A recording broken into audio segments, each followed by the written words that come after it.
What's up, y'all? My name is Gary, and I'm a pastor and creative, and I struggle with ADHD, and I want to help you.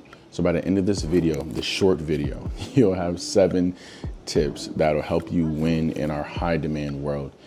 In a world that's full of distractions, that's kind of like set up for us to almost fail and won't wait on us and understand our diagnosis. So let me kind of share with you what I struggle with so that maybe you'll find like if this video really is worth the time that it takes to get this information. For one, I struggle with organization. It's hard for me to keep spaces tidy and neat because I'm always kind of moving from one thing to another and I kind of forget what I was doing. I also suck with finishing tasks. I thought I really just struggled with follow through, and I realized that it's not necessarily follow through, it's just that long tasks take a lot of attention from me, and I'm usually kind of in the next task before I'm finished with the first one. Another thing that's really hard for me is it's hard for me to start things that are when I don't feel like I have the real time to do them, right? Like it's hard for me to start a project that I know it's gonna be 50 minutes and to do it piece by piece, and like, cause I got 10 minutes, that's hard for me. It's also hard for me to leave on time because a lot of times I get really, really locked in to a project I'm doing. And when I'm locked in on that project, it's like nothing else in the world exists. And a lot of times I will end up running late because I really, really want to finish it. And it's hard to disconnect. Another thing that I struggle with is locking myself out. A lot of times I would go out the door and out of habit, just kind of click the lock. And I really wasn't going outside to do anything that I should lock the door for, but it's such a habit and a mindless kind of motion that I will lock myself out, and I feel really bad because my wife has to let me back in. And I started doing that more now, like in my 30s, than I would do that when I was younger, but that does happen now for me. And also my brain is kind of always running. Like it's kind of hard for it to shut down unless I'm really, really chilling and I have nothing else to do. And that space is like super sacred. It's also why like when I drive in a car, I don't really play any music because that's like time for me to process and think. And that's kind of, my brain is kind of like thinking turned off, but just kind of different. I don't really know how to explain that. And then also I get overwhelmed really easy by tasks that require a ton of discipline because I know that that's hard for me to focus my attention on that type of stuff. And it really, really is exhausting to my brain. But I feel like I've done pretty well, and I've come up with these 7 tips that I was talking about that I'm going to give to you right now. I'm not going to make you wait through a bunch of stuff. I came up with these because I needed them, and they really, really helped me function and help me keep up and compensate with my diagnosis. So one thing I notice that really helps me out is going to the gym and prioritizing my wellness. When I go to the gym, my mind is clear. And I used to weigh 400 pounds and I lost 98 pounds. And I've been able to keep off about 70 of those pounds, like 65 of those pounds. And I noticed that from 400 to getting down to 289, my brain was so much clearer. Like I was way higher functioning at a lower weight. So that helped a lot. So going to the gym allows really for me to really clear my mind and just general wellness, whether it's playing pickleball or any other type of sport or just type of wellness activity. It really, really relaxes me, and the reduced stress really allows my mind to be clear. Another thing is focusing on one task at a time. That one is hard, and that one is really new for me. Like as of like today-ish, it's really important when I'm doing things to focus on what I'm doing right now and not 2 steps ahead.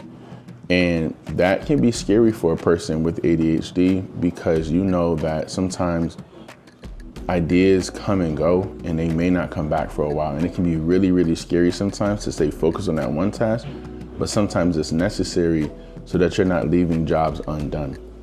Number 3, I do a mind dump at the beginning of the week and turn it into a to-do list for the whole week. And my wife really started doing that with me. I don't know if she knew I needed that. She knew I needed it, but she didn't maybe know why I needed it. I kind of found it out later that because creativity kind of comes in spurts, or because creativity comes in spurts, it's helpful for me to get it off my chest. But more importantly, when with my type of mind or our type of mind, we can get overwhelmed by storing all that information in our head, and it just becomes overwhelming, and then we get nothing done, right? So I've learned that getting it all off my chest, getting it all off my mind and onto a paper and a to-do list keeps me way more focused and task oriented than trying to keep it all in my mind. Number four, I use focus music, usually binary or some type of like music that's like mystical in its orientation to help me focus. I do it with my sermon prep. I do it during prayer, and I was always doing it during prayer because it kind of calmed me down. I didn't know that, but I started applying it to my study time, and I started applying it to like my work time. And playing those binary beats, they really help me focus. Number 5 is I double check to see if I have my keys before I lock the door now. Like before I actually close the door, I just do a quick pat down and just see, yo, do you have your keys? Because not only is it annoying for me, it's annoying for my family to like have to get up when they're comfortable because I wasn't thinking. I also do other things, but I'm not going to talk about that on here. Number 6, I write down great ideas immediately because creativity comes to me in waves, especially when I work out. So I did notice that my best ideas come to me in motion. Hopefully this isn't distracting. If it is, sorry. But those best ideas come to me when I'm working out. A lot of times when I'm working out, I have a bunch of ideas. So it's actually really helpful in a dual way for me to work out. It clears my mind, but it also allows ideas to invade my mind. And I usually try to write those down when I'm in the gym because I'm not sure when they'll come back. So I write them down immediately, especially when I'm working out. Number 7 is I'm still learning how to do this better.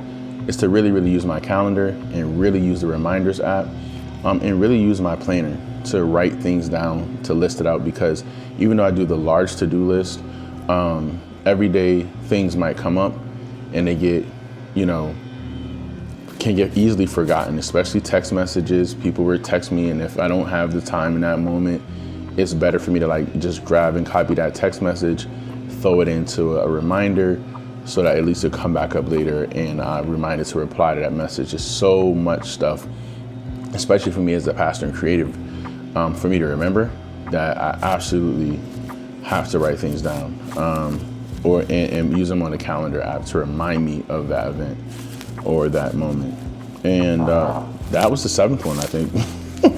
So listen, I hope these help. I don't want anything from you. I just wanted to share this. And I hope that these things help you as they are helping me. And I want to say to you, there's nothing wrong with you. I didn't notice I had ADHD for a long time because I was high functioning. I had good grades, but I did notice, well, sometimes, but I did notice that my good grades, my poor grades, with the exception of Spanish class, were never because I wasn't smart. It was because I couldn't apply myself for a long time. I wasn't stupid. I understood math. I understood reading.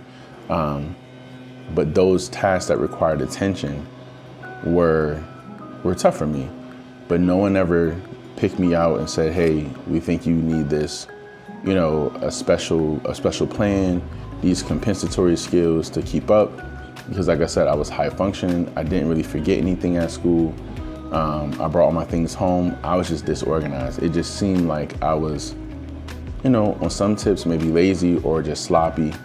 But it really, as I'm getting older, I'm noticing that it's not that.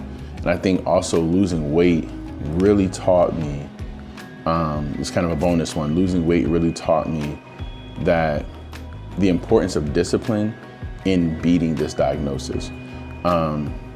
If you're more disciplined, all of this works. And I think that was my real bonus one was do all of the above consistently.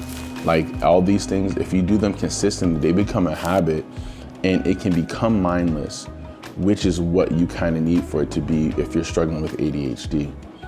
You don't want a bunch of things that you have to cognitively focus on. You want a bunch of things that have become real habits that you don't have to use a lot of mental exertion for. That is where the real win is in my book. So like, comment, and subscribe if this blessed you, if it helped you. Say something in the comments. I'd love to know what you do to stay productive in our high demanding world that's full of